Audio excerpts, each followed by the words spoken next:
Teachers are leaving the profession at record numbers, and I'm truly grieved. Mark my words, we will regret running teachers out of the classroom. If you're new to my channel, my name is Jennifer Mitchell-Earley. I help individuals and teams achieve organizational and personal success, and this is Leadership Matters.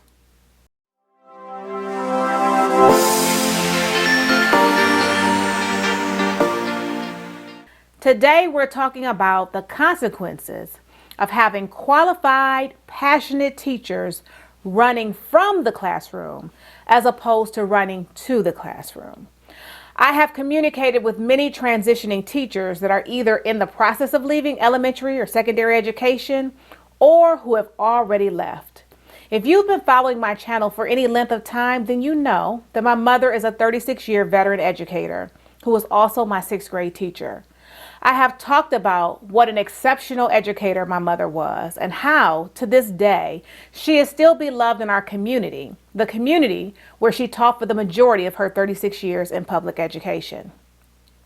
I've also talked about how crazy things have gotten in education with mass shootings in our schools and the pandemic, both of which place teachers on the front line, often with little to no recourse or protection, as they put their lives on the line on a daily basis.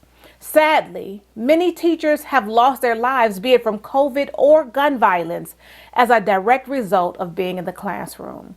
The ultimate sacrifice. My mother is retired and had been previous to the meteoric rise of threatening, aggressive, and bullying rhetoric and associated violence in schools concerning masks, books, and CRT, critical race theory curriculum, which is typically a college-level course. And I can admit and have said on this channel that, for selfish reasons, I'm happy that my mother is safe at home enjoying retirement. When I was growing up and was in her class as a student in the 6th grade, school was a safe space. The only concern teachers had was how to escape the confines and dictates related to teaching to the test. States were more concerned about students passing state-mandated standardized tests, while school boards fixated on their standing and statewide report cards. Thus, teachers were challenged to create exciting and out-of-the-box ways to engage students in their studies for language arts, social studies, math, and the like, while also providing opportunities for children to learn and apply social skills and life lessons, not how to take cover should a mass shooter enter the building.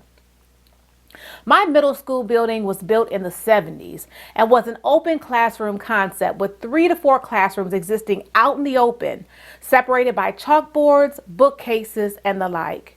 These areas were known as pods.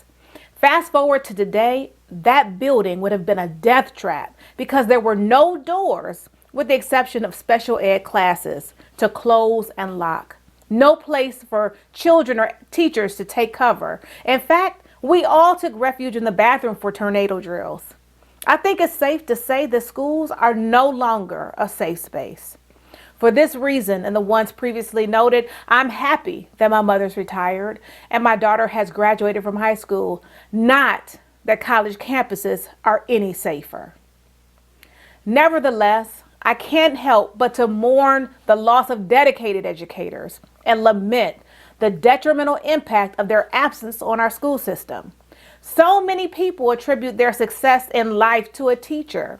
I know this firsthand as I've been present when former students of my mom approach her and recant stories of her impacting their lives and how what she said or did provided encouragement to them at a vulnerable time, or how the lessons that they learned carried them throughout adulthood and how they have instilled those lessons, even using her words and examples with their own children. If you followed me for any time, then you know that I was an education major in college. I transferred schools and changed my major when I thought I didn't do well on a standardized test that I needed to pass in order to continue my studies as an education major with a concentration in communication. All I ever wanted to do was to teach. I would clean my mother's erasers and chalkboards after school and help grade her papers on the weekend. I would mimic what she said and how she taught when I played school with the neighborhood kids. It wasn't until I started doing my observations in an urban public school district affiliated with my college program that I was confronted with teacher burnout. I recall a high school teacher telling me, just give him the answer. He's failed X amount of times, and at this point, we're just trying to push him through. In other words, they were helping him matriculate to the next grade by any means necessary. Helping him. That was my first glimpse into an inner city public school district, but it wasn't my last. You see, people who are passionate about our children and education are not easily moved. They see teaching as a calling, a purpose. They see it as giving back by helping to guide and direct the next generation and generations to come. Clearly, teachers aren't in it for the money. Nationally, the starting salary for teachers is less than $42,000, while teachers of all levels of experience make about $61,000. According to USA Today, compared with similar college-educated workers, teachers make less than 77 cents on the dollar. Nearly 1 in 5 teachers have a job outside of the school system in order to survive. Not to mention the fact that nearly half of educators took out student loans to pay for college and owe, on average, $58,700, according to the National Education Association. Very few educators have had their loans forgiven through the federal loan for folks who work in public service either. Teachers are also not in it for summers off. Not when they spend 52 hours weekly in their teaching positions with only half that time spent actually teaching. Not when they have to use their hard-earned limited pay to purchase their supplies necessary for them to do their jobs, and oftentimes to provide to and for their students in order for them to learn. Add to this a culture where teachers are undervalued, underpaid, and underappreciated, and where they're expected to be social workers, psychologists, caregivers, bodyguards, security guards, armed marksmen, and human body shields. It's no wonder why educators are bolting from the classroom. And while we allow the politics of the day to invade our classrooms, our children's only hope for a stable education is running out the door as public school districts run out of time to avoid a catastrophic teacher shortage. I recently read the PBS.org article, Why Teachers in America Are Leaving the Profession in Droves. Sadly, yet unsurprisingly, continually being undervalued is one of the main reasons causing teachers to reach their breaking point. I see it all the time on LinkedIn. Teachers anxious to find a new career where they will be valued, appreciated, and supported, where they can leave their work at work when they clock out, be employed by an employer that supports them, by at the very least providing the supplies, materials, and technology required to do their jobs. These were among the reasons why some students came back to school districts that were understaffed at the beginning of the school year. According to the National Center for Education Statistics, 44% of public schools reported teaching vacancies at the start of this year, with more than half due to resignations.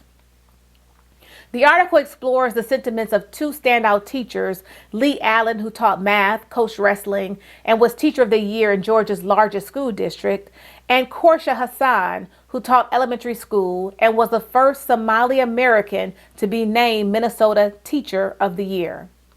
Both cited the disrespect, lack of support, decreased funding, and increasing responsibility and stress as factors for why they walked away from the profession. Lee Allen, 2022 Gwinnett County Teacher of the Year, talked about coming back into the classroom after COVID, how schools still wanted to keep up and make appearances to look like things were just as good as they were in 2019. However, they were not, and they did not reflect reality. He said, I think you're seeing a lot of teachers finally just kind of throw up their hands and say, I'm done. I'm not dealing with it anymore. Korsha Hassan stated, if I had the resources to meet the needs of my students and to not feel like the burden of all of their needs fell on my shoulders, including food and housing and other resources, I would still be teaching. Teaching is a huge part of who I am. It's something that I've done for a third of my life, and I don't take it lightly.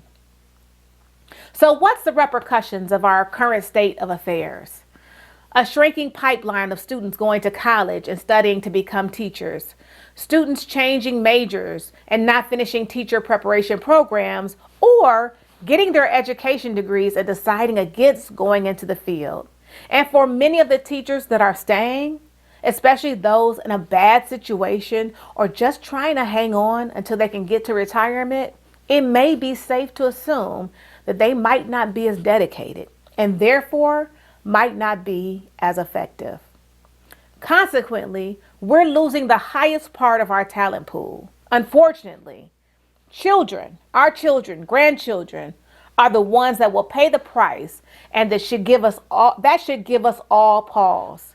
It's up to us to ensure a bright future for our children, which can't occur without effective, efficient, and a stable educational system that's focused on our kids' needs. We can make a difference by being involved on a state and local level with our school districts, by attending board meetings and making our voices heard at the ballot box and within our schools.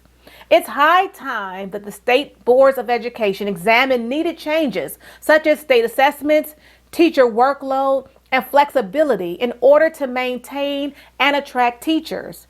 The increasing tension and responsibility that educators face during the pandemic and currently, combined with long-standing issues plaguing the profession, plus the coarsening of debates about classroom control, teacher pay, and respect, have caused many to make the tough choice to leave the classroom. Teachers, I see you and I appreciate you, and I know that as a nation, we would be lost without you. If you found this video valuable, please go ahead and hit the like button, give it a thumbs up. Don't forget to hit the subscribe button and the notification bell so that you'll be notified every time I upload new content. I'd love to hear your thoughts on this. Comment below. I'd love for you the call to action is for you to get involved, get engaged.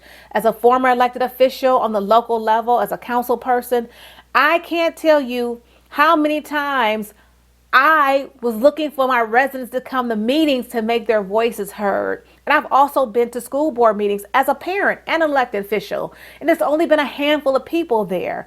Let's come out. Let's support our educators. Let's support our school district. And most importantly, let's support our kids. Okay? I'll see you in my next video.